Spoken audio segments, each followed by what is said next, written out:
Our journey through the economy so far was very diverse. We've started with a story about growth, ran through individual optimization, social interactions, and analyzed how institutions affected the outcomes from those interactions. We then dug deep into how the firms think and how the firms make decisions. However, what we're still missing is how markets operate. Now, after this week, we'll have the ability to discuss and predict what will happen in a certain market when certain underlying characteristics of this market change. To be able to understand these changes, we'll depart from the fairly realistic assumption that the firm is selling a differentiated product and that it has a certain market power.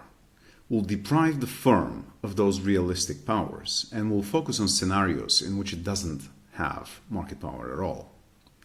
Instead, we'll be thinking about a world in which firms and consumers are infinitely small relative to the size of the market, and which don't have the ability to change prices.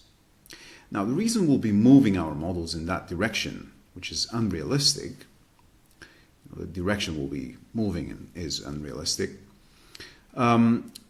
is that once we assume away the market power of consumers and firms, we can focus on a variety of ways in which their joint impact may affect the market.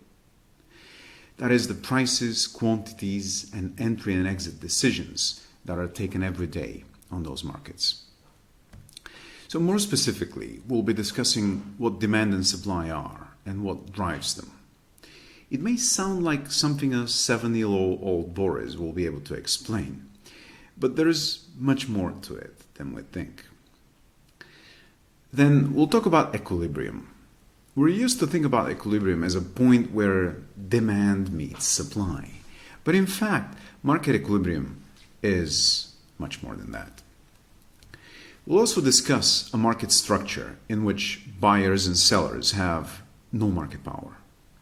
Based on this basic model, we'll enter a world that can tell you what happens when entire industries, what happens with entire industries when certain conditions change. The simple model we discuss here will have a very good predictive power over the outcomes in entire industries. The predictions we'll draw depend on a key concept which we have used throughout the course so far, the zero economic profit. Even though we've used this concept, we never really got deep into it. So we'll spend some time discussing it before we move on. And during the live lectures, we'll apply our knowledge to some real markets, and we'll also discuss a special topic which is very relevant to the world we all live in. A world which produces technological progress on a daily basis. A world which rapidly increases factor productivity. We'll go some way in understanding how technological progress affects market equilibrium. In the week after, we'll discuss many additional applied features of the models we discussed this week. So let's illustrate what we're talking about here with a historical example. As a result of the Civil War in the US, there was a drastic reduction in export supply of US cotton into England. But as demand did not adjust immediately, there was a large excess demand for cotton.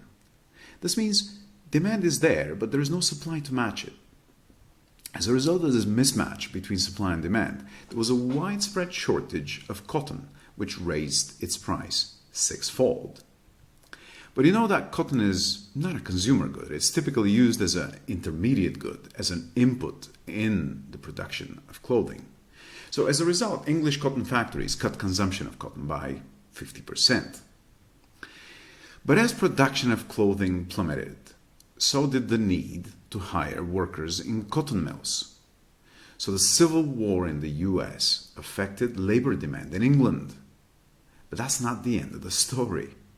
When you have a machine ready to produce clothing with cotton, but lack the cotton, you just plug another cotton for the one you're missing. That's what English cotton mill owners thought doing, and they went for Indian cotton instead of the US cotton. Now, demand for Indian cotton soared in India, which raised the price of cotton in India, right? But that's not all. The higher prices of Indian cotton created higher profits in the cotton industry in India, and a lot of agricultural lands were turned into cotton fields. Now, similar trends were observed in other places as well. But even this is not the end of the story. Notice that although we're talking about cotton, there were significant differences between the US and the Indian cotton, technological differences. The British machines were calibrated to work with the US, not the Indian cotton. So new machines were needed, which spurred the demand for new technologies and innovation in processes in British manufacturing. Now, all this comes to say that sometimes we think about a certain event and don't think it is related to what happens to us, but it may well be. In the world economy, seemingly unrelated events affect prices and quantities in certain markets, and then many events unfold, which have knock-on effects in other places, industries, and have knock-on effects on consumers, firms, and the production of new technologies. It is these chains of events that will take center stage this week. So, thanks. Keep watching.